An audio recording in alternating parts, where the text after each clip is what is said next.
it because Tulsa streets are easy to navigate.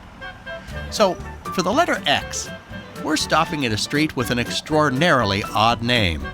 Whenever I have to give my address, then I have to spell it because people have a hard time pronouncing it. Like on the phone, people out of Tulsa, people you're visiting with, and you give them your address, and they say, how do you pronounce that? It's always a problem for them. You hear them pronounced all different kinds of ways. We hear them pronounced, xanthus and exanthus.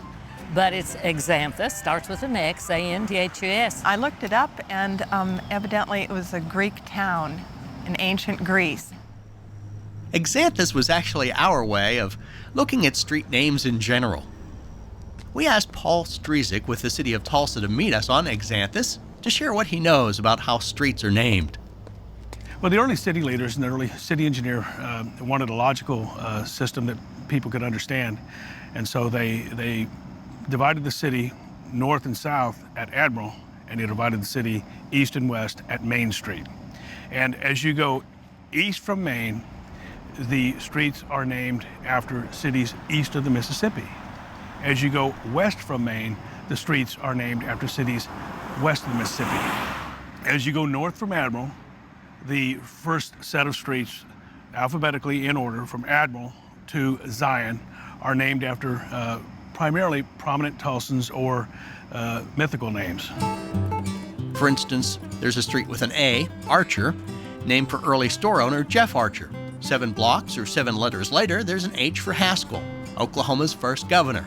That the nearly perfect grid pattern that the city of Tulsa is aligned on and constructed on, just like a waffle iron, that is predominant to the middle part of the United States. As the city has grown, some things have gotten wacky. There was a mayor long ago who named a West Side street after his wife. Alums of Harvard convinced the city to name a street after their alma mater. Then Yale graduates had to have a street named for their school, too. We have a point where 61st Street and 59th intersect. And if you tell somebody, hey, meet me at the corner of 59th and 61st, they'd think you were crazy, but we do have an intersection of East 61st Street and East 59th Street. And of course, again, there are some anomalies. Waverly Drive, Montclair, West Cedar, which I believe is only 1 block long. If you can count and you know the alphabet, then you're doing, you can navigate your way around. Time to get off Exanthus and move to the letter Y. Any ideas? This sounds kind of corny, but youth, because,